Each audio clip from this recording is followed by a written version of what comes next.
Bueno, pues bienvenidos a todos. Para mí es un honor estar aquí y presentar esta mesa, este presidium, para la inauguración de este 17º Congreso.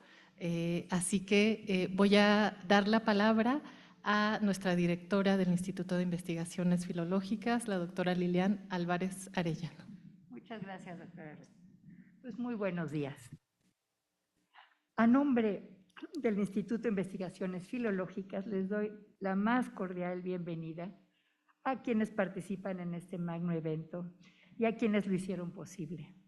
Expreso gratitud a los organizadores, encabezados por el doctor Felipe Valencia, aquí presente, presidente de la Sociedad para el Estudio de la Poesía Hispánica del Renacimiento y el Barroco.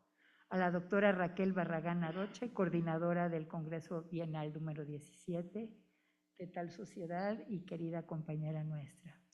Coordinadora, a la doctora Fiorella Mancini, secretaria académica de la Coordinación de Humanidades. Al doctor Gerardo Ramírez Vidal, coordinador del Centro de Estudios Clásicos de nuestro instituto, y al doctor Luis García Montero, director del Instituto Cervantes. Gracias a todos. No es alerta sísmica, se abrió una puerta equivocada. Entonces, les estaba dando las gracias a todos, organizadores y ponentes, por elegir como sede a nuestro instituto. Así también nuestro reconocimiento por el pulcro trabajo que ofrece en este congreso un programa que nos hace sentir conexión inmediata con la poesía del Renacimiento y del Barroco. La presencia de todos ustedes hoy es un honor para el instituto. En este instituto, el Instituto de Investigaciones Filológicas, se estudian de manera interdisciplinaria y amplia las lenguas y las culturas que han conformado la cultura mexicana y la literatura que en esta lengua, que en español, ha conformado un corpus nacional. Se llevan a cabo investigaciones sobre 15 lenguas indígenas de México, sobre la evolución del español hablado en México, se indaga en torno a las culturas clásicas grecolatinas, se incluye al sánscrito y se han iniciado trabajos sobre las lenguas y culturas de Persia y las semíticas. Asimismo, se cultivan la lingüística, la teoría literaria y la hermenéutica.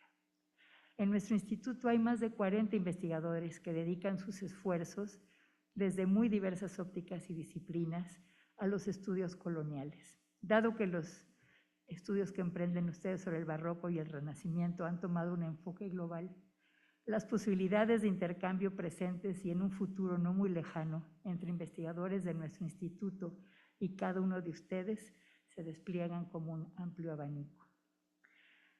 Deseo que sea un encuentro fructífero que afiance redes de investigación y que sus trabajos ayuden a despertar en las nuevas generaciones el interés en la poesía renacentista y barroca, de donde tantas lecciones de vida, belleza y sabiduría pueden desprenderse. Nuevamente, sean bienvenidos.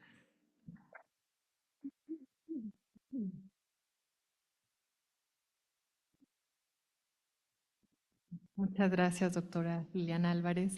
Y le doy la palabra al doctor Luis García Montero del Instituto Cervantes. Pues muchísimas gracias. La verdad es que es una alegría y un honor participar en este Congreso de la Sociedad Hispánica de Poesía Barroca y del Renacimiento, porque para el Instituto Cervantes es muy importante la colaboración y el apoyo a todo el ámbito del hispanismo. Conmigo ha venido la responsable del área de hispanismo del Instituto Cervantes, Rebeca Gutiérrez, que estará aquí a vuestra disposición. Yo creo que nos convoca una pasión compartida, la pasión para conocer nuestra cultura y para investigar una cultura que es nuestra, porque la hacemos entre todos y entre todas. Y nuestro trabajo como humanistas, como profesores, creo que tiene algunos significados importantes. Por ejemplo, estamos sometidos a un tiempo donde todo se convierte en mercancía. Incluso el propio concepto del tiempo. Se nos invita al cortoplacismo, un tiempo pensado como una mercancía de consumir, usar y tirar. Frente a eso, los humanistas lo que reivindicamos es la memoria como una experiencia humana compartida que nos permite analizar desde las mejores herencias nuestro presente para imaginar un futuro alternativo, un futuro digno. Los que cancelan el pasado son los mismos que quieren cancelar las alternativas de futuro. Y en ese sentido, reivindicar las humanidades es fundamental cuando vemos que en nuestras sociedades, en nuestras universidades, pues casi se desprecia las humanidades para hacer del saber un ámbito utilitario en búsqueda de la participación en negocios inmediatos, casi siempre a través de la ciencia y la tecnología.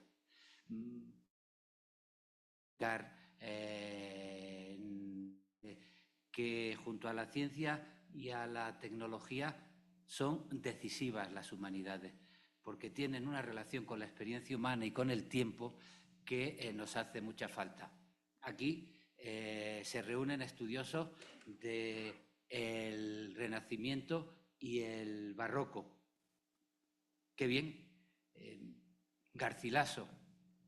Yo no nací sino para quereros, mi alma os ha cortado a su medida, por hábito del alma misma os quiero, cuanto tengo confieso yo de veros, por vos nací, por vos tengo la vida, por vos he de morir y por vos muero.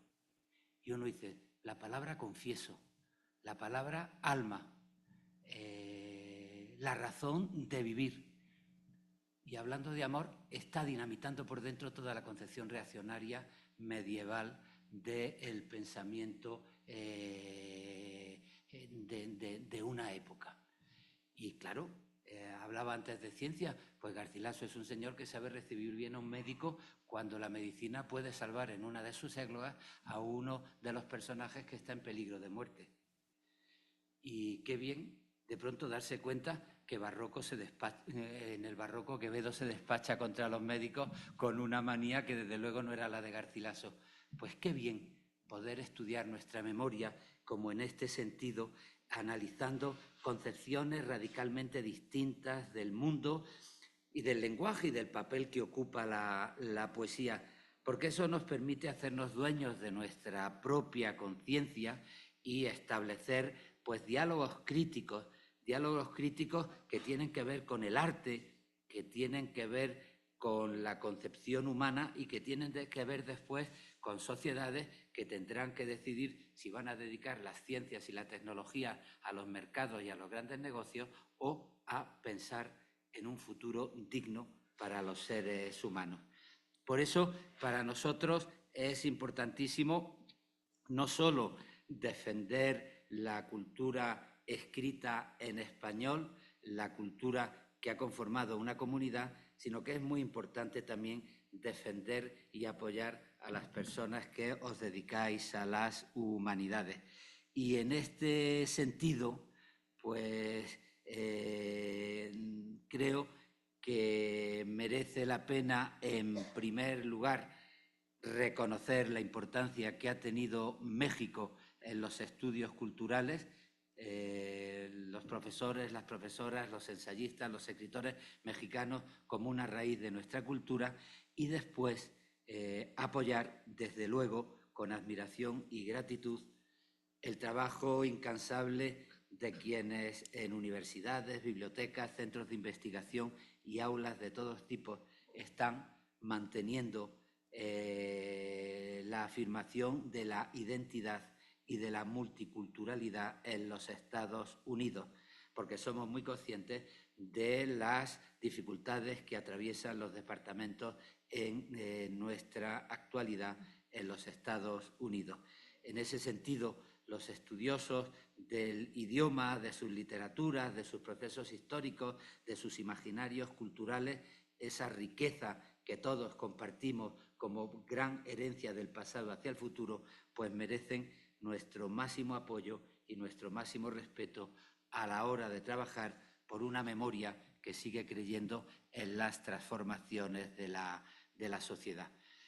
Como se trata de esta reunión, pues quiero muy especialmente en estos momentos mostrar el apoyo del Instituto Cervantes al hispanismo norteamericano en un acto de reconocimiento a una mirada crítica que hoy, en los ámbitos de la interculturalidad y de las identidades abiertas, perseguidas por las identidades cerradas que quieren hacer del otro y de lo otro un horizonte hostil, pues creo que es fundamental mantener esta mirada crítica y hacer un alegato en defensa de la libertad de cátedra y del pensamiento. Por eso, lo que hoy nos congrega es a la vez una tarea intelectual y un gesto de pertenencia. Nos invita a pensar en nuestras literaturas, nuestras historias, nuestras lenguas, desde la libertad, desde la diversidad, desde la pluralidad, en una cultura que tiene muchos focos y que ha aprendido a mantener el tesoro de su unidad, pero en el respeto a la diversidad, no en el predominio autoritario de alguien que se equivoca cuando quiere ser dueño de una comunidad como la comunidad que trabaja, que escribe, que sueña, que convive en español. No somos una categoría cerrada en una identidad única, sino un horizonte compartido.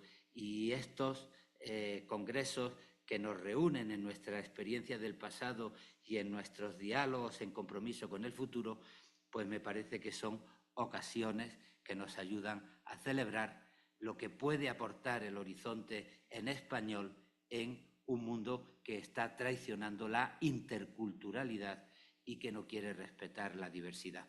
Celebro que se celebre en México. México es el país con más número, con más millones de hablantes de español como lengua materna, y México es una raíz fundamental de nuestra cultura. Yo he tenido la posibilidad de colaborar con la UNAM, he tenido la posibilidad de formarme con poetas como Octavio Paz, nuestro Nobel de Literatura, ensayista, pensador, poeta, con Rubén Bonifaz Nuño, colaborando en la cátedra Bonifaz Nuño que lleva el poeta y profesor de esta universidad, Marco Antonio Campos, y creo que es muy importante que en nuestras conversaciones podamos pasar de Rubén Bonifaz o de Marco Antonio Campos a personas como Sor Juana Inés de la Cruz, o a personas como Rosario Castellanos, o a personas como Juan Rulfo, que han hecho nuestra cultura. Y quiero también desde aquí pues agradecer a las universidades norteamericanas y mexicanas los esfuerzos que han hecho para convocarnos a gente de distinta procedencia, filólogos, lingüistas, críticos literarios, historiadores, culturales, editores, que vienen desde distintas procedencias de nuestra comunidad. El congreso que hoy iniciáis en la Ciudad de México quiere ser un espacio de reconocimiento y de diálogo con ese legado, y el Instituto Cervantes cumple con su tarea al ponerse al servicio de todas las personas que quieren trabajar, reconocer, ampliar ese legado hacia el futuro.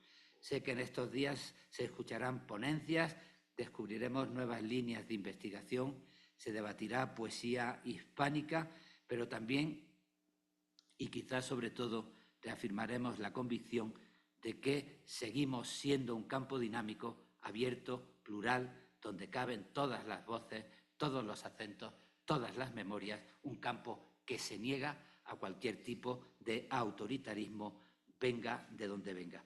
Por eso os deseo el mejor éxito en estas conversaciones y por eso os doy las gracias de que contéis en vuestro trabajo con el Instituto Cervantes. Muchísimas gracias.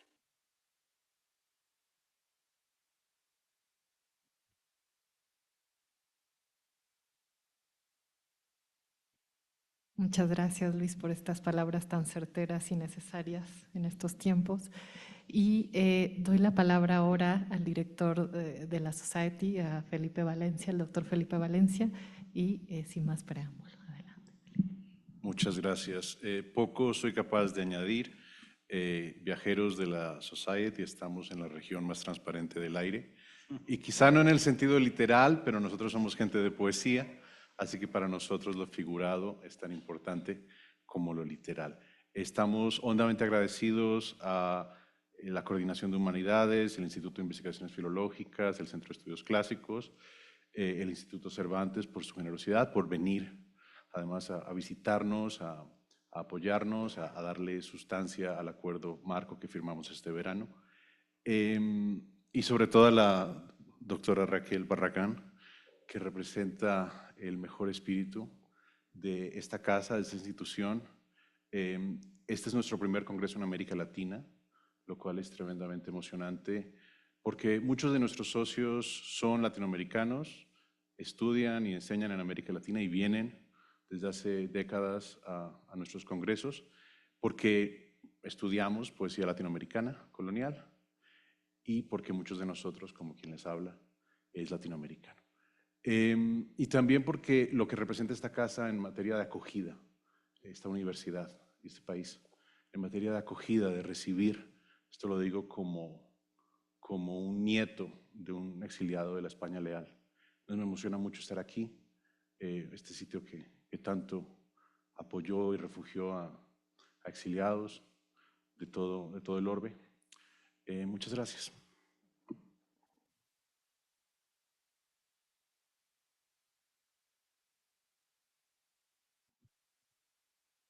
Muchas gracias, Felipe. Y yo solamente quiero añadir más agradecimientos porque creo que llegamos hasta aquí por la ayuda de muchos y yo quisiera justamente agradecer a la directora del Instituto de Investigaciones Filológicas, a la doctora Liliana Álvarez, al doctor Miguel Armando Leiva, que viene representando la doctora Fiorella Mancini, y porque nos dieron todo el apoyo posible para llevar a buen puerto este congreso, y sobre todo la comisión local que integraron amigos y colegas, Fernando Ibarra, Ricardo Martínez, Lorena Uribe, también Elvia Carreño, Andrés Íñigo, y también los estudiantes que se han subido también a este barco y que están colaborando para la logística. Así que agradezco muchísimo todo ese apoyo,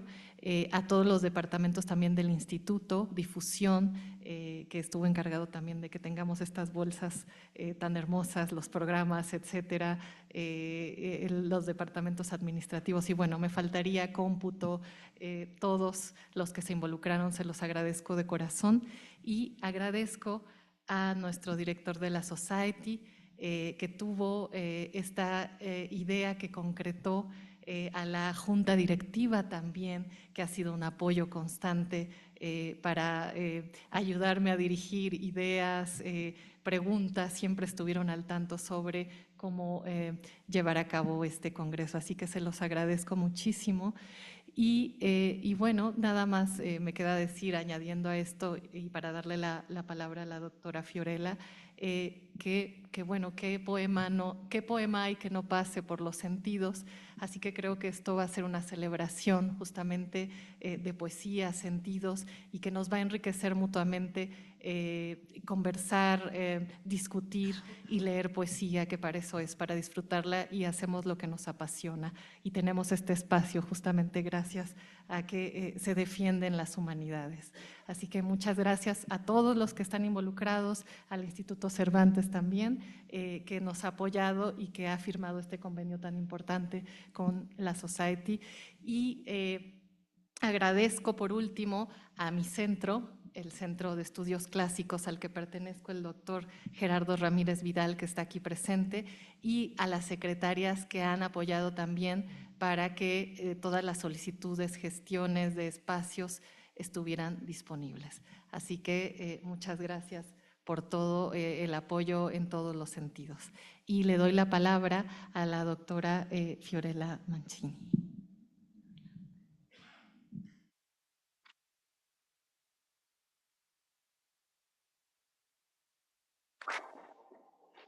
Bueno, muchas gracias. Buenos días a todas y a todos. No tengo más de 3 minutos para dar apenas unas palabras como en los Oscars, así que voy a tratar de ser lo más breve pero institucional posible también. Bueno, en nombre del Coordinador de Humanidades, el doctor Miguel Armando López Leiva, saludo con gran gusto a la doctora Lilian Álvarez, directora del Instituto de Investigaciones Filológicas de la UNAM, por supuesto a quienes integran este presidium y por supuesto también agradezco la presencia de todas y todos los asistentes. Quiero reconocer la labor de la Society por más de 3 décadas dedicadas a promover el intercambio académico en torno a la poesía del mundo hispánico moderno temprano en España y en las regiones hispanohablantes de la América. Su conferencia bienal es un espacio central de esa tarea y por ello es un honor recibirla por primera vez en México y en nuestra casa, la Universidad Nacional Autónoma de México, en esta 17ª edición. Del mismo modo, reconozco la contribución del Instituto Cervantes, que desde 1991 ha sido clave en la enseñanza, el estudio y la difusión del español, así como en el cuidado del patrimonio lingüístico y cultural compartido por la comunidad hispanohablante. Esta inauguración invita también a recordar que en 1973, por iniciativa de Rubén Bonifaz Nuño, se creó este instituto. Su visión, cito, es conservar, rescatar, ordenar, analizar críticamente, generar, valorar, difundir y aplicar el conocimiento relativo a textos orales y escritos, el habla y las lenguas que han conformado históricamente y constituyen hoy la cultura mexicana en sus vertientes amerindias, clásicas, grecolatinas y española e iberoamericana. Bajo esta misión, me resulta absolutamente natural, necesario y justo que sea Filológicas quien albergue este congreso. Los temas de esta edición muestran la riqueza y complejidad de la creación poética de los siglos XV al XVII. Un tiempo de tránsito del Renacimiento al Barroco, de condensación de tradiciones y de nuevas sensibilidades. Pero también en el plano político y social, ese universo hispano-ibérico, incluso el llamado Nuevo Mundo, nos recuerda la potencia y las contradicciones de una época que aún nos interroga. Con el eje metamorfosis de los 5 sentidos en la poesía aurisecular, esta bienal nos invita a reflexionar sobre cómo las y los poetas del siglo de oro transformaron la experiencia sensorial en materia de arte y pensamiento, y por lo tanto, cómo esa poética nos abre otras maneras de comprender lo humano. No es solo erudición, es una conversación viva entre el presente y un legado que seguimos recreando. Así que no me queda más que agradecer a la sociedad, al Instituto Cervantes, al Instituto de Investigaciones Filológicas y a todas las personas ponentes y asistentes por su trabajo de investigación, por su trabajo de difusión de la poesía aurisecular, una de las páginas más luminosas de nuestra historia literaria que nos invita a nuevas y viejas lecturas por muchos años más. Enhorabuena y muchísimas gracias.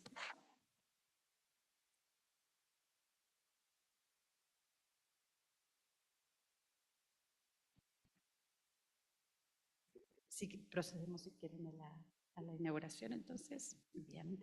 Pues sin más, siendo las 9:59 horas del miércoles 29 de octubre de 2025, declaro formalmente inaugurada la 17ª edición de este Congreso Bienal, Metamorfosis de los 5 sentidos en la poesía aurisecular. Muchas gracias.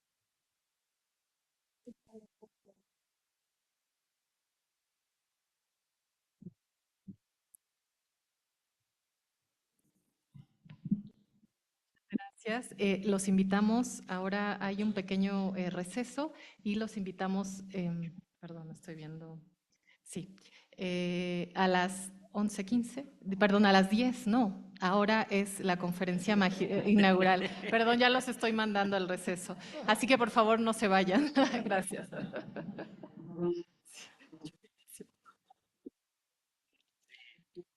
Encantado, espero que vaya todo bien allí en la cámara.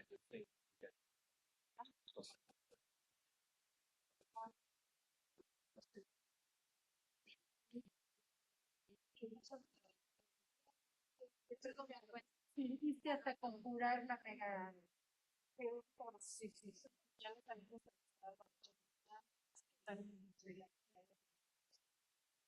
La conjura que era la super.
Gracias, Gerardo.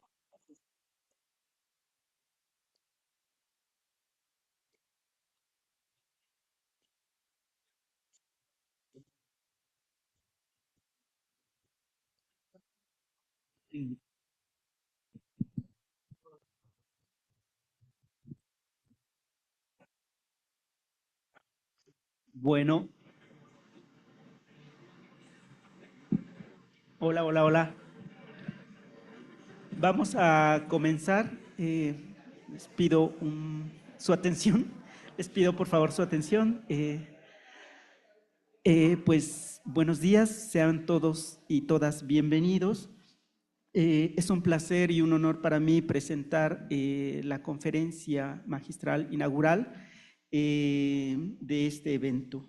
Voy a presentarles rápidamente una semblanza de la doctora Gisela von Boeser, para aquellos que no la conozcan. Ella es investigadora emérita y profesora de la Universidad Nacional Autónoma de México. Fue directora del Instituto de Investigaciones Históricas de la UNAM y de la Academia Mexicana de la Historia. Es autora de varios libros sobre historia económica, social y religiosa del Virreinato de la Nueva España, entre ellos Vida Eterna y Preocupaciones Terrenales del 2005, El crédito eclesiástico en la Nueva España del 2010, Dominación colonial, la consolidación de vales reales de 1804-1812 del 2014, Cielo, Infierno y Purgatorio durante el Virreinato de la Nueva España del 2015, Apariciones de seres celestiales y demoníacos en la Nueva España del 2018, Orígenes del culto a Nuestra Señora de Guadalupe 1521-1688 del 2020, escuchen bien Sor Juana frente a la muerte del 2021, ha coordinado, un comercial, todos esos, la mayoría de esos libros están a la venta en el pasillo del instituto. Ha coordinado varias obras colectivas, entre ellas Historia de México del 2010, que se encuentra entre los bestsellers de la industria editorial mexicana, y Vidas Mexicanas, 10 biografías para entender México del 2015. Ha obtenido numerosas distinciones como la medalla Gabino Barreda, la beca Guggenheim, el premio Universidad Nacional, el premio Atanasio G. Saravia de Historia Regional Mexicana y el nombramiento de emérita del Sistema Nacional de Investigadores. Y bueno, la conferencia de la doctora von Boeser tiene el título de Llegar a Dios a través de los 5 sentidos, Nueva España, siglo XVII. Les pido por favor un aplauso.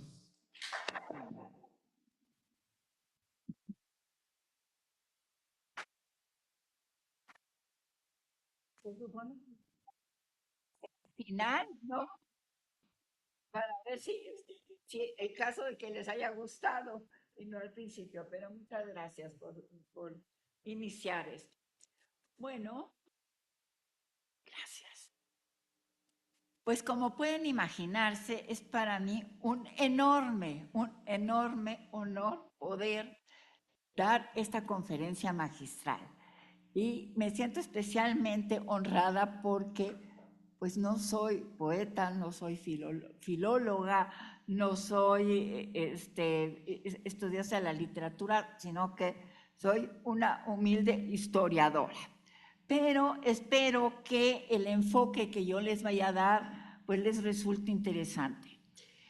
Titulé mi conferencia Llegar a Dios a través de los 5 sentidos para estar de acuerdo con el enfoque de este congreso, y lo situé pues en los siglos principalmente XVI y XVII, pero como uno de mis trayectorias de investigación ha sido el siglo XVIII, me van a a disculpar que me salga un poquito de la temática, digamos, de la época del barroco, para llegar en algunos casos hasta el siglo XVIII. Bueno, empiezo, déjenme ver cómo va esto. Sí.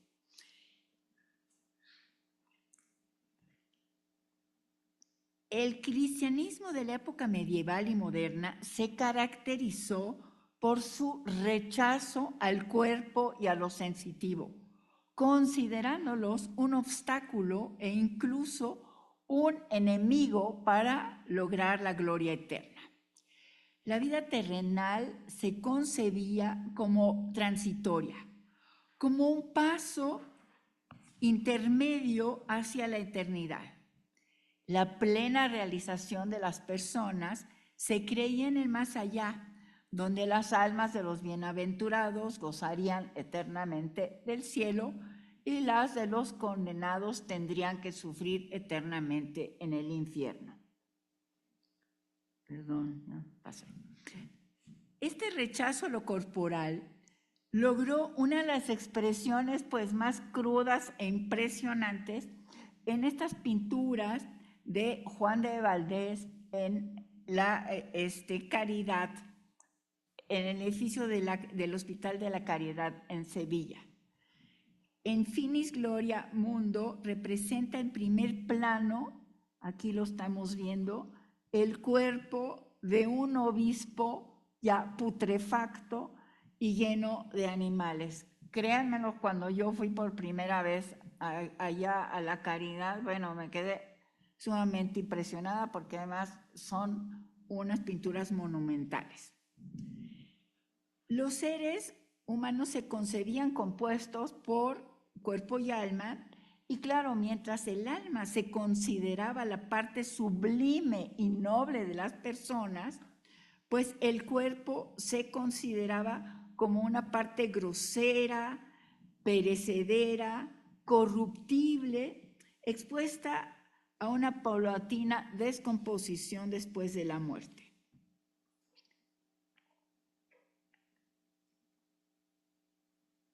Incluso los cuerpos, los clérigos predicaban que el cuerpo, a través de los sentidos, incitaba a los vicios. Por eso era considerado, junto con el diablo y la muerte, uno de los peligros del alma. Aquí, en esta pintura de Cristóbal de Villalpando, pues el cuerpo está representado por esta hermosa mujer.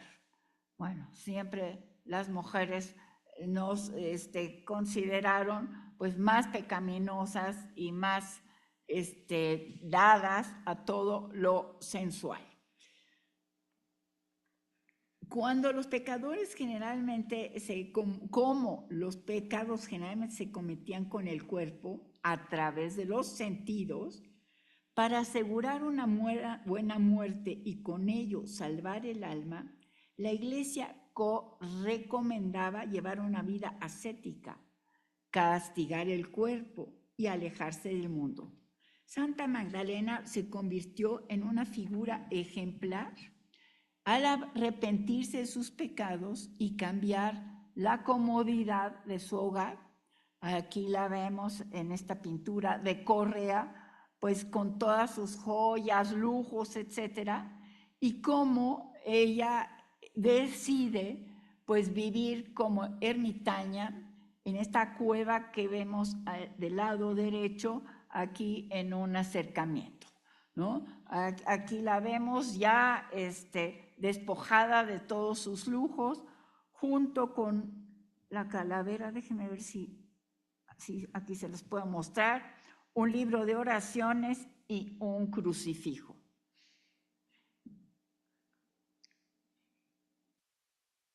Ay, perdón.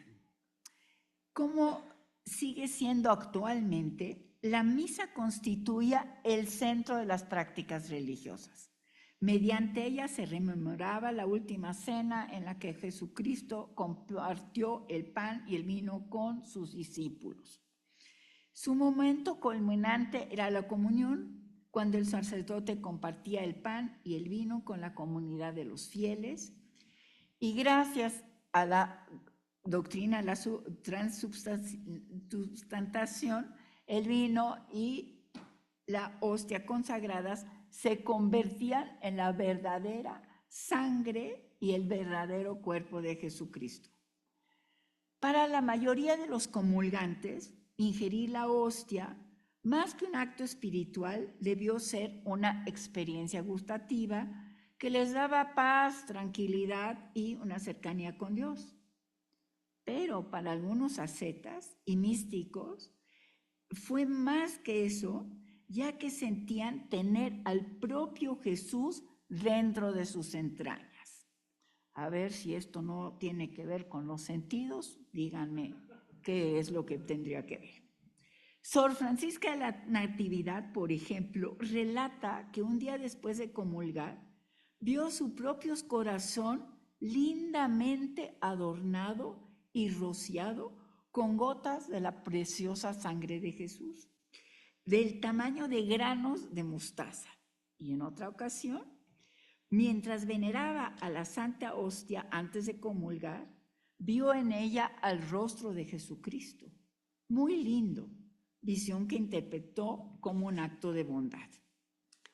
En la geografía, prodigios de la omnipotencia y milagros de la gracia en la vida de la venerable sierva de Dios, Catarina de San Juan, jesuita Alonso Ramos describe a lo largo de 2 largos capítulos y con gran detalle lo que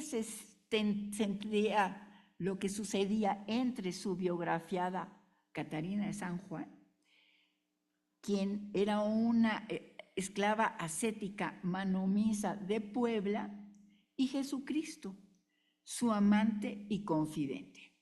Dice: en el momento en el que ella ingería la hostia, se establecía una lucha amorosa entre ella y Jesucristo, porque ella quería tragar la hostia rápidamente para sentirla dentro de su corazón, mientras Jesucristo se resistía y quería quedar más tiempo dentro de su boca.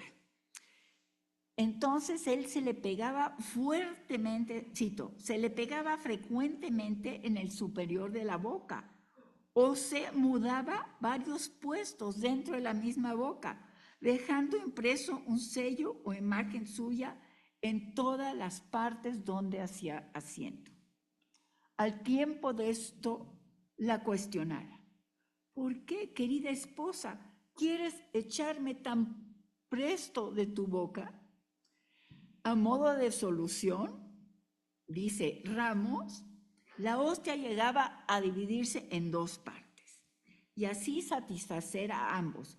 Una bajaba al pecho y se instalaba en el corazón de ella, y la otra se quedaba más tiempo en la boca.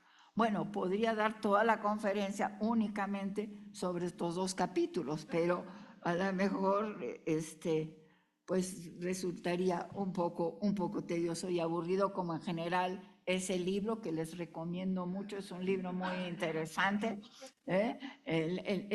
sobre Catarina de San Juan. Hicimos una transcripción y ahí también está a la venta por a quien le interesa. Bueno, para la mayoría de los asistentes a la misa, la experiencia sensorial no se limitaba al momento de la comunión, sino que iba acompañada de una serie de estímulos visuales, auditivos, táctiles y olfativos. Ingresar a una iglesia, para muchos les figuraba ingresar realmente al cielo, puesto que entraban en un mundo sacro en donde, lleno de luces, en una época en donde las personas pues pasaban gran parte del tiempo adentro de los lugares en medio penumbras y obviamente las noches, el hecho de que fueran lugares muy iluminados y además a través de las velas y de todos los objetos brillantes, pues les debió de haber parecido como estar en el cielo. El ojo se deleitaba con la suntuosidad arquitectónica, además con los retablos dorados y plateados que proyectaban luces, con las pinturas en las que se veían escenas de la vida de María, Jesús, de los santos, los pasajes bíblicos, etcétera, con los lujosos ornamentos religiosos y demás. Tenemos una descripción muy interesante de la iglesia de la Virgen de los Remedios, hecha por Luis de Cisneros, quien fue quien escribió sobre las apariciones de la Virgen de los Remedios, y él dice, por ejemplo, cómo percibía aquel lugar. Dice, parece que es un cielo, porque las piedras preciosas que toda la capilla donde está la Virgen adorna, parecen astros celestiales que están brillando y dando a entender que la que tiene ahí es la reina del cielo. Y prosigue describiendo el tabernáculo. Dice, de plata dorada y grabada, lleno el sagrario de 1000 piezas de oro y piedras preciosas. Y se refiere a sí mismo al retablo repujado de oro, así como a las numerosas pomas de ámbar gastadas en oro. Finalmente menciona los exvotos colgados alrededor de la imagen de la Virgen, que en aquel tiempo todos eran de plata. Entonces había manos, cabezas, pies, ojos, pechos de plata que colgaban alrededor de la imagen de la Virgen, y la luz brillaba dentro de ellos. Concluye diciendo que el sagrario parecía un vivo retrato de la gloria, un firmamento, esa octava esfera trasnochada de astros en una noche serena. ¿Quién sabe dónde habrán quedado todas esas fantásticas joyas, verdad? Porque hoy día en las iglesias pues están casi vacías de ellas. Bueno, aunque el principal sentido para seguir una misa debía ser el oído, pues decimos ir a oír misa, la gran mayoría de los novohispanos, como era analfabeta y no sabía latín, pues se perdía gran parte de lo que realmente estaba sucediendo, de lo que se estaba oficiando los sacerdotes, pero podía participar en los rezos, en lengua vernácula, además, y se agasajaba pues con la música instrumental y coral que normalmente pues había en las iglesias. Personas que tenían poca oportunidad de oír música o ninguna oportunidad de oír música instrumental, pues se les debe haber figurado que estaban más o menos oyendo a los coros celestiales.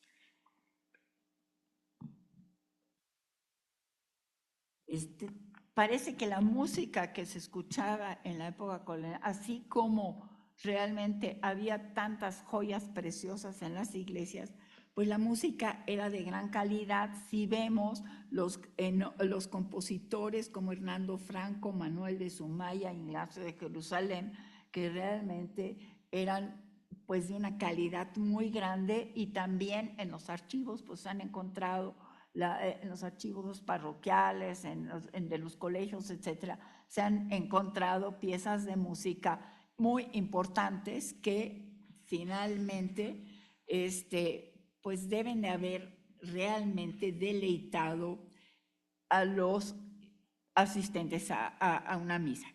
Diversos rituales prescritos para determinados momentos de la misa involucraban al tacto. Por ejemplo, hincarse para reverenciar a Dios y humillarse frente a Él significaba pues bajarse al nivel del suelo. Santiguarse implicaba hacer la señal de la cruz sobre el propio cuerpo, tocando la frente, el pecho y los hombros, e invocando al mismo tiempo a la Trinidad. Sumergir los dedos en el agua bendita de las pilas bautismales era tenido como un medio para purificarse. En muchas iglesias, además, se acostumbraba palpar, sobar e incluso besar algunas figuras de Jesús, de María, de algún santo o algún relicario que se consideraban milagrosos. Estas acciones tenían el propósito de adjudicarse su sacralidad y poderes milagrosos.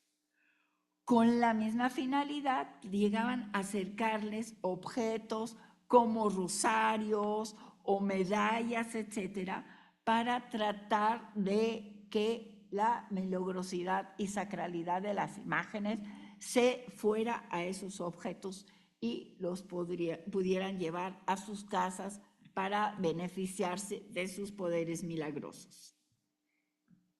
Al menos 7 de los sacramentos de los sacramentos eclesiásticos tenían que ver directamente con los sentidos. En el bautizo, rociar a los niños o adultos de agua bendita, se rememoraba pues el bautizo de Jesús. En la confesión se perdonaban las culpas, pero quedaban pendiente la satisfacción de la pena. Perdón, ay, ya, no, sí. No, esta es la confirmación. En la confirmación, un obispo untaba un ungüento al confirmado compuesto de aceite y bálsamo, consagrado previamente, mediante el cual se adquiría la plenitud de la gracia. En la confesión, el sacerdote perdonaba las culpas, pero siempre con la condición de que el confesado pudiera llevar a cabo una serie de penitencias, pues muchas de las cuales, y a las que me voy a referir más adelante, pues tenían que ver con actos sensitivos, como muchas veces flagelarse, hacer peregrinaciones, etc. También el ordenamiento de sacerdotes tenía una parte sensitiva, ¿sí? Al tiempo de imponerle las manos en señal de fortaleza, de amor y de templanza que debe regir la vida sacerdotal. Enseguida le cortaban el cabello en figura de corona en recuerdo a la corona de espinas de Jesús. Y finalmente, durante la extrema unción, el cuerpo del moribundo era manipulado por un sacerdote. En primer término, le untaba óleo previamente consagrado por el obispo al pecho y espaldas y ungía con él la boca con la que había injuriado a Dios y al prójimo. Los oídos, puerta de entrada de las palabras que lo habían alejado del bien. Los ojos, símbolo de las luces vigilantes del cuerpo. La nariz, órgano del sentimiento entre el bien y el mal. Olor, las manos y pies, sede del tacto y miembros del cuerpo, en donde se originaba los malos hábitos de la juventud que habían desviado al creyente de las sendas de la virtud. En la vida diaria, los fieles experimentaban lo sagrado mediante un gran número de experiencias sensitivas. El sonido de las campanas marcaba el devenir del tiempo en una sociedad donde los relojes eran artículos de lujo. Indicaban las horas del día y los momentos para los diferentes rezos. Mediante ellos se convocaba a la misa, se anunciaban eventos importantes o se daba cuenta de alguna desgracia. Dentro de los hogares, los fieles procuraban tener imágenes de los santos de su devoción, de los cuales esperaban protección y auxilio en las adversidades. La veneración de las imágenes generalmente presuponía una relación íntima con ellas por parte de sus devotos, con frecuencia cargada de emotividad sensual. Frente a ellas rezaban, lloraban, se flagelaban, hacían promesas y se declaraban culpables. Los miembros de las élites tenían en sus casas oratorios privados, muchos de ellos con valiosas esculturas y pinturas, incensarios y cornucopias. Y las viviendas de las personas sencillas tenían nichos o pequeñas mesitas con imágenes. A veces eran simplemente algún grabadito, alguna figura, en muchas ocasiones pues muy rudimentaria, pero ahí pues fincaban su devoción. Las monjas tenían en sus celdas una imagen de su esposo, Cristo, pero no se crean que como adulto. Eso podría haber tal vez llevado a algunas situaciones no muy deseables, sino que eran pequeños niños Jesuses los que tenían ahí, y con ella interactuaban como si fueran seres vivientes. Les rezaban, les cantaban y frecuentemente desahogaban en ella sus instintos maternales, al acariciarla, arrullarla, acicalarla, besarla y abrazarla. Sor María Felipe de Jesús del convento de Corpus Christi relata que arregló y adornó a una escultura de Jesús Nazareno y lo hizo con tanto amor que al levantar la vista para verle el rostro se dio cuenta que se le movían los labios y aún toda la cara como si fuera humana. Muchas personas portaban sobre su cuerpo crucifijos y medallas religiosas. Muy populares eran los Agnus Dei. Por cierto, un negocio bastante bueno para Roma, porque se hacían a partir de la cera de la Basílica de San Pedro y de algunas otras iglesias romanas. Se formaban pequeñas figuras del Cordero de Dios, las cuales estaban dentro de un medallón con cristales, y bueno, pues eran bastante caros porque pues había que importar o conseguirlos en Roma o importarlos.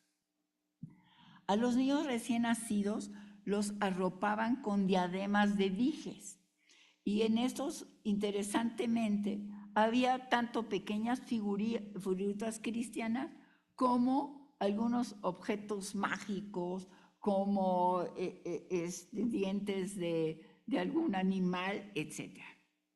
Y los devotos de la Virgen del Carmen pues usaban escapularios visibles, es decir, como túnicas o en forma de medallitas reducidos, y era común que las beatas y terciarias se vistieran del hábito de alguna religiosa. Por el otro lado, las monjas concepcionistas y jerónimas, recuerden a Sor Juana, portaban sobre sus hábitos medallones de cobre, conocidos popularmente como escudos de monjas, en los que estaba pintada una advocación mariana rodeada de santos. Las numerosas fiestas religiosas, la sacralidad de las iglesias se transfería a las calles y plazas, donde se hacían procesiones en las que participaba toda la sociedad. Cada iglesia festejaba a sus santos patrones, todos celebraban el Corpus Christi, la Navidad y la Semana Santa.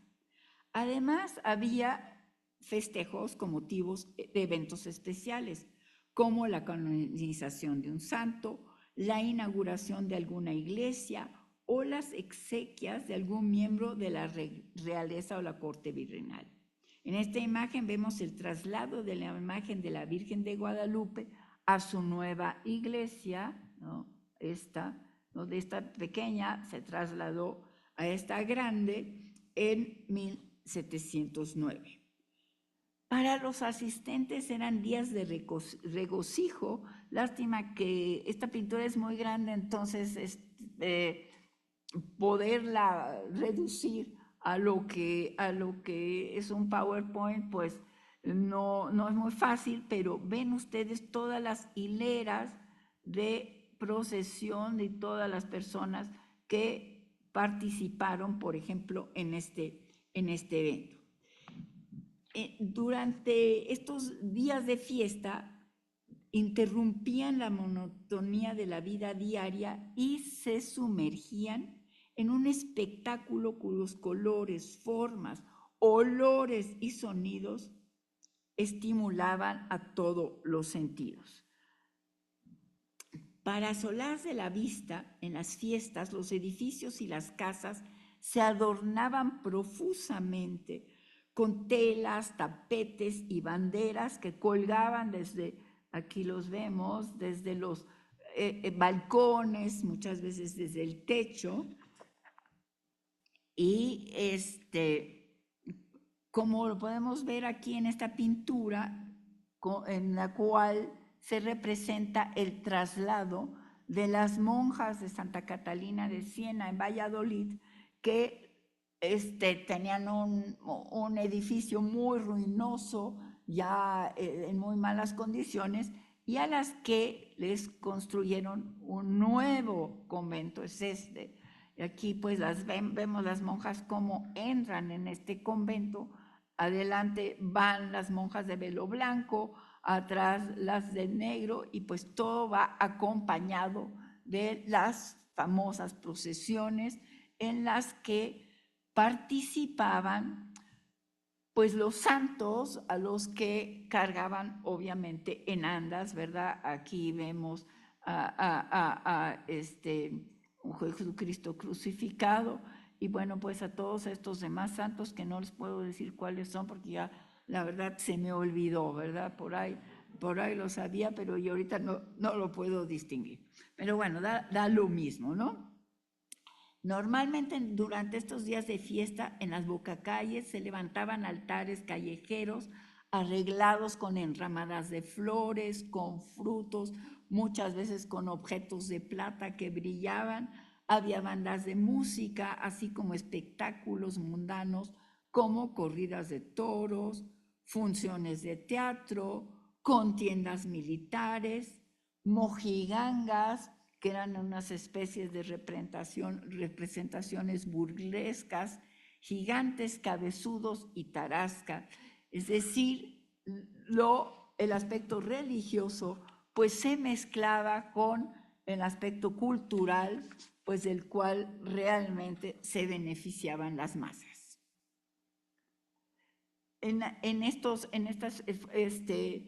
tipo de fiestas, pues también habían los mitotes de indios. No les pude encontrar una mejor representación más que esta, donde un indio está bailando en una boda de indios, pero era muy común que los indios pues bailaran en este tipo pues de circunstancias. Y bueno, había una gran profusión de luces, ¿no? Algo que impresionaba muchísimo a las personas de esa época, porque como ya decía yo, pues vivían gran parte del tiempo, todas las noches, pero pues parte del día en los interiores, etcétera, en un lugar de penumbras. Y durante estas fiestas religiosas se iluminaban todas las ciudades con lumbreras, con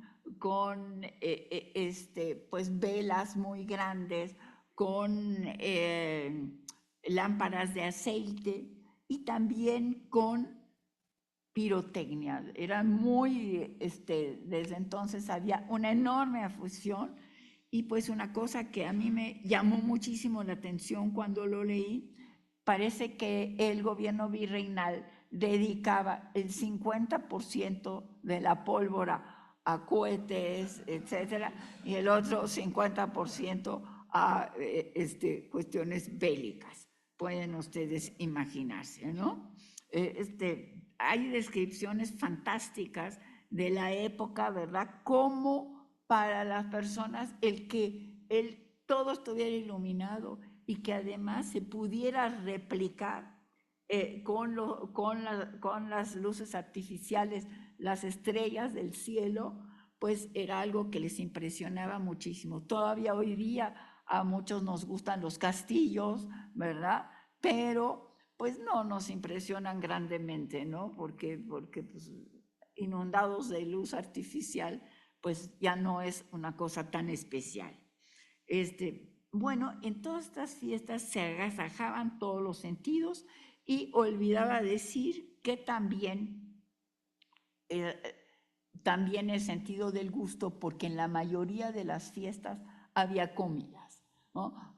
Hay constantes y reiteradas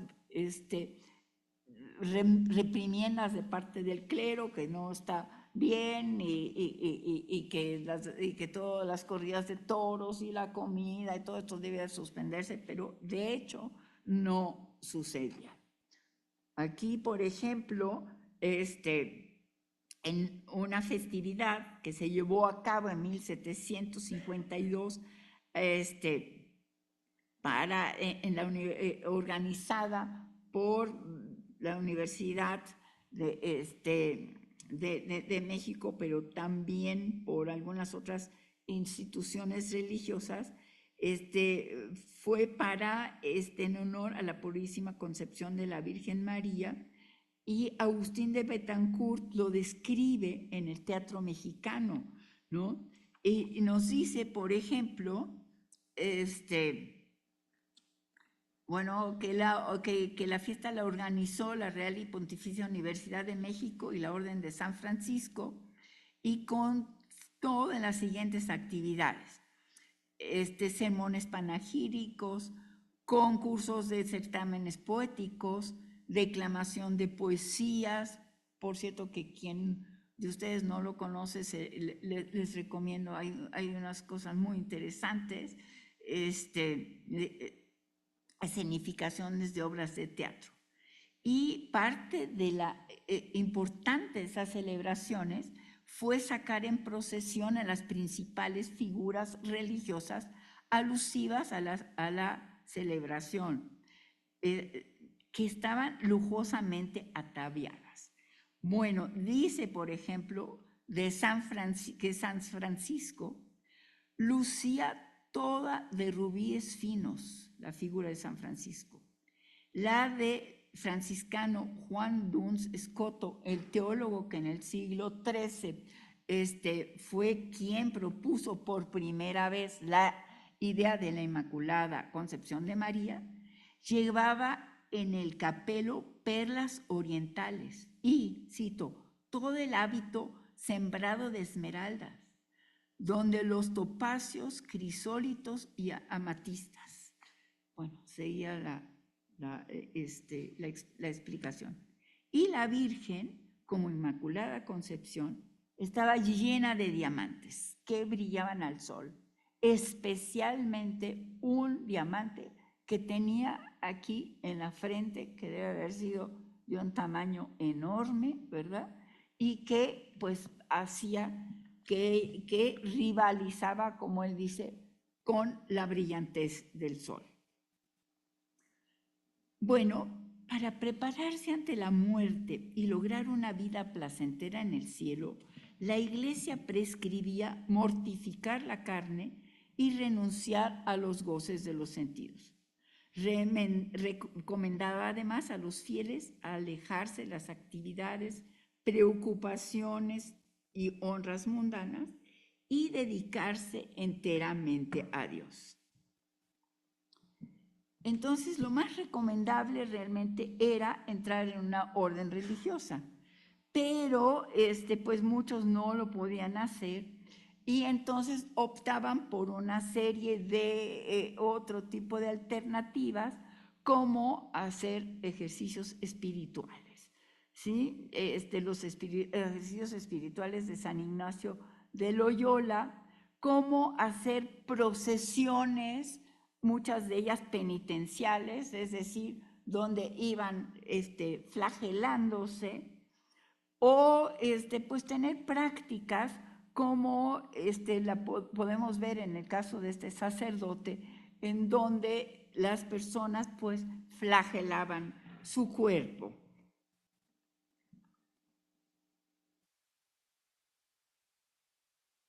Pues la idea de que el cuerpo era el enemigo que a través de los sentidos realmente provocaba pues todo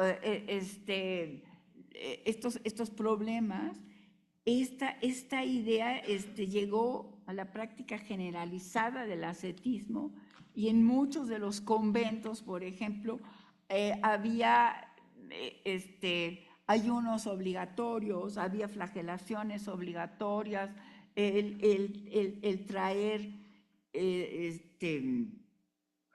pues una serie de disciplinas, de azotes, de cilicios que realmente pues molestaban la carne, ¿no? Pero al margen de lo obligatorio, para muchas de estas personas trataron de entrar en una especie de competencia a ver quién realmente podía hacer más de este tipo de acciones en contra de lacerarse el cuerpo.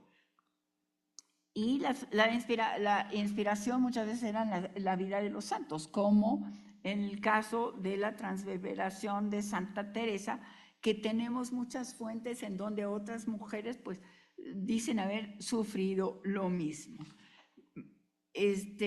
A diferencia de la mayoría pues de este tipo de personas, Sor Juana trató de llegar a Dios a través de la razón.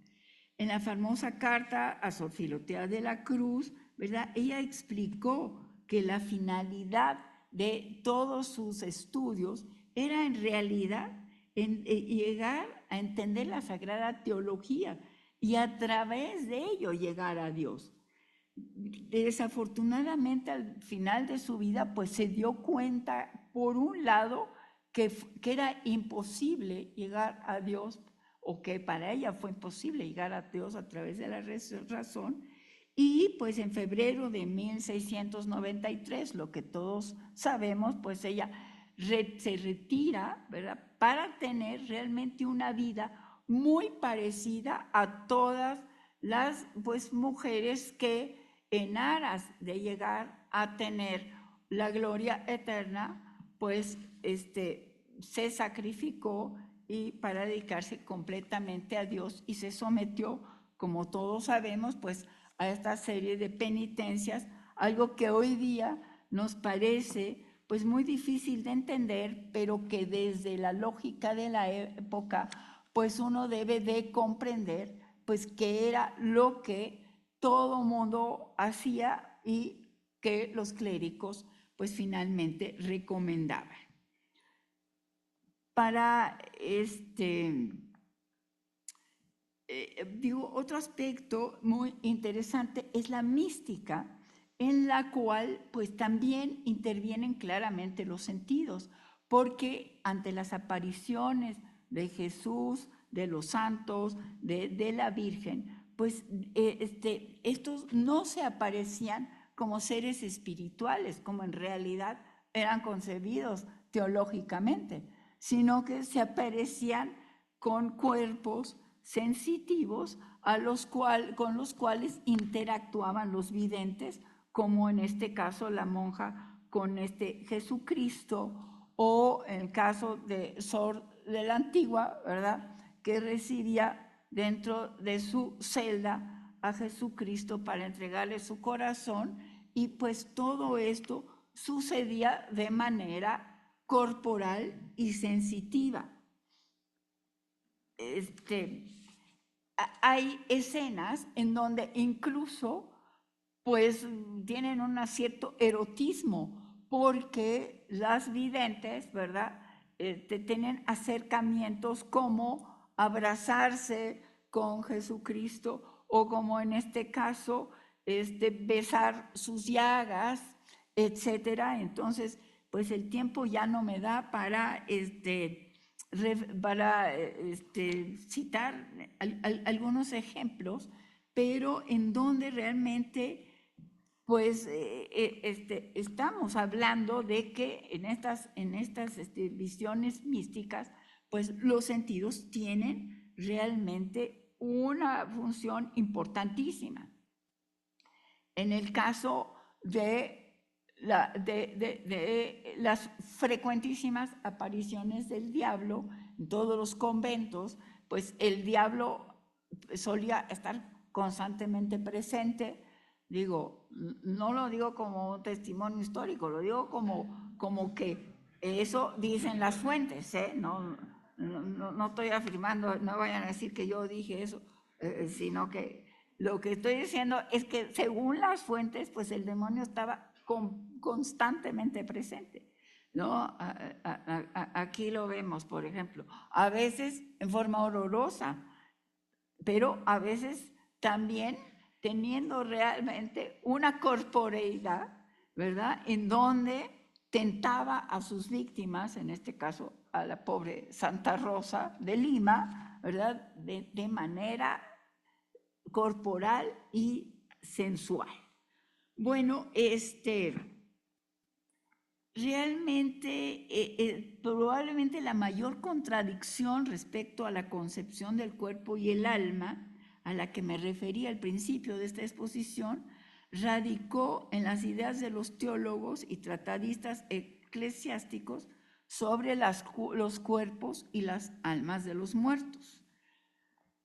Por una parte, sostenían que los cuerpos de los santos estaban exentos de corruptibilidad y descomposición de sus cadáveres, ¿no? Pero pues es un poco contradictorio que por un lado pues hay este rechazo hacia lo corpóreo, y por el otro lado hay la veneración de los restos de los santos, a la que no puedo dedicar más tiempo, pero que pues sabemos que a través de las reliquias pues es algo absolutamente común en toda la cristiandad. Por el otro lado, paradójicamente, la Iglesia atribuyó a las almas que después de la muerte debían realmente tener una naturaleza inmaterial y estar liberadas de lo corporal y sensitivo, experiencias sensibles en los diferentes sitios del más allá, pues muy semejantes a las que experimentaban los vivos en la tierra. Así se planteaba que la mayor gloria de Dios pues era la visión beatífica de los en el cielo. Pues aquí vemos cómo realmente se está apelando a la vista, ¿no? Además, las personas, los bienaventurados del cielo, pues gozaban de la magnificencia del cielo, de la belleza, de los olores, pues todo a través de los sentidos. Mientras pasaba todo lo contrario. Lo voy a pasar rápido porque hay una niña aquí, ¿no? Porque realmente en el infierno pues realmente se apelaba igualmente a los sentidos. Uno se preguntaría cómo es posible pues que estos seres ya liberados de su corporidad y de su capacidad de sentir, porque lo mismo pasaba también en el purgatorio, pues cómo es posible, ¿verdad?, que en el más allá pues pudiera realmente seguir con estas sensaciones corpóreas. Pues muchas gracias.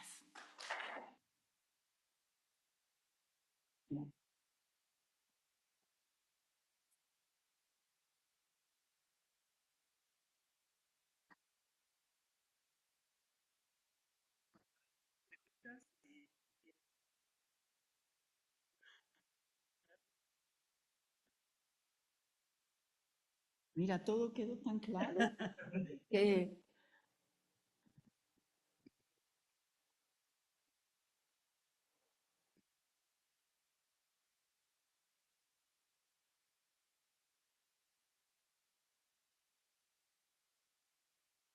Y no, pues, por su excelente presentación.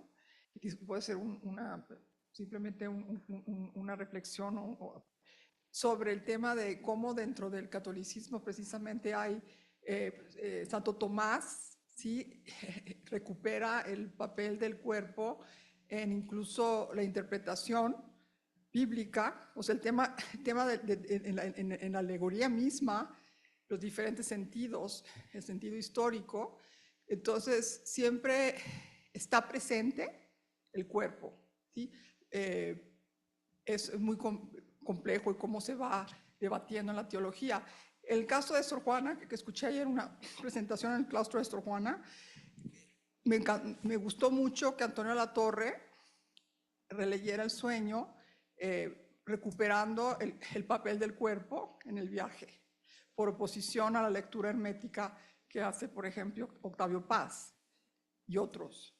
Entonces, el cuerpo, justamente quizás Sor Juana va, como en otros sentidos, a contrapelo de estas tendencias. Es maravilloso que justamente los humores del cuerpo, todo le permite hacer este viaje, que es un viaje de la imaginación, nutrida por esos humores en esas escalas, hacia esta proyección en la pantalla interior de las imágenes que se han recopilado durante el día a través de las sensaciones corporales.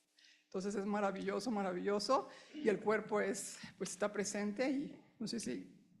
Voy a releer el sueño con esa perspectiva, me parece muy interesante.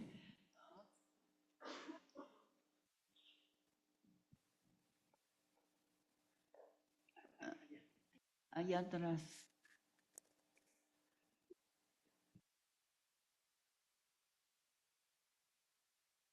Muchísimas gracias. Me encantó mucho su ponencia magistral. Solo quería añadir una cosa. Seguramente usted conoce el texto del comulgatorio de Baldassar Gracián, que es un texto de un jesuita español que todos conocemos, que publicó en el año 1655.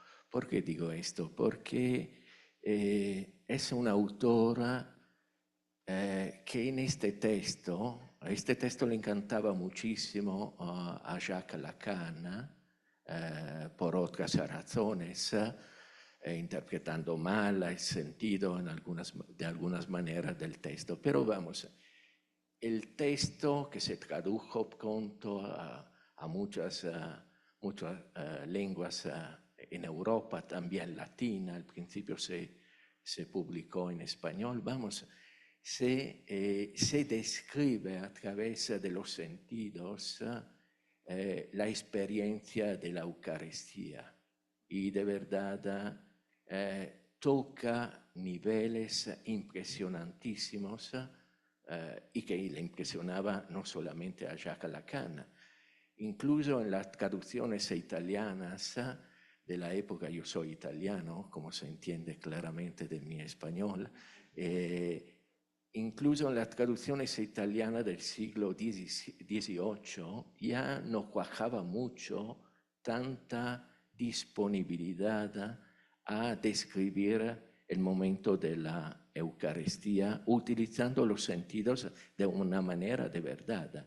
Se habla de un cuerpo destrozado del Cristo, por ejemplo. Cómete en este momento, no intenta saborear el hígado, no solamente la sangre, los ojos. Imagínate de seguir comiendo y goza de esta comida. Es un texto impresionante que puede avalar, que va en la dirección que usted presentó de manera tan interesante. Muchísimas gracias. Gracias. Por supuesto que habría muchísimas fuentes, ¿no? De las que podríamos abreviar. Digo, a mí se me ocurrieron algunas, algunos temas, pero podría haber muchísimo más. Y claro está, también habría que tal vez, para ser justos, hacer una comparación de la otra parte, ¿no? De todos los intentos de la teología por llegar a Dios a través de la razón, obviamente. Pero como este congreso pues está dedicado a los sentidos, pues realmente me quedé nada más en esto, ¿no? Creo que había alguien más que quería preguntar algo. No. Si no hay más, pues un merecido aplauso para la doctora. Y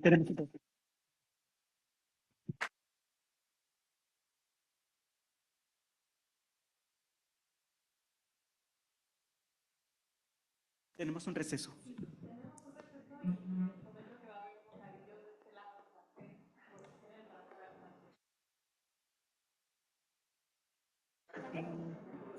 Le vamos a hacer llegar su constancia por correo. Perfecto. Gracias. Mira, pues acabamos perfecto en tiempo, ¿no? Ah, los minutos. No fue necesario.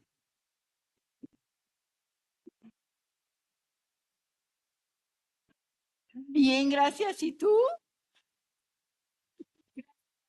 Que regrese pronto a Filología. Oh, pues, qué lindos que me invitaron. Yo estoy pesada.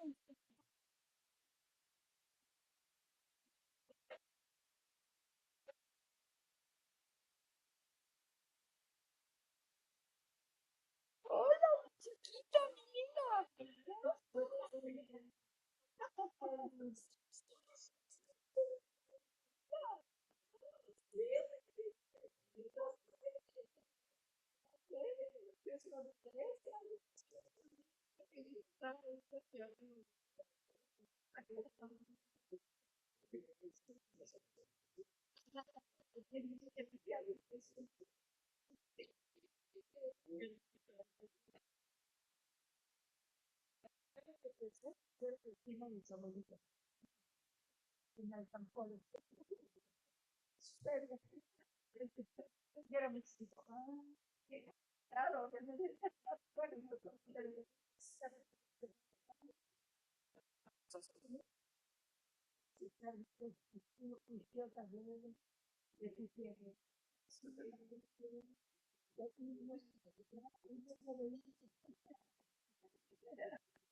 en cuanto a la a ver si ya tengo piezas que ven. Tenemos casi 50 de 200 que se pueden investigar el cáncer de lenguaje lingüística histórica,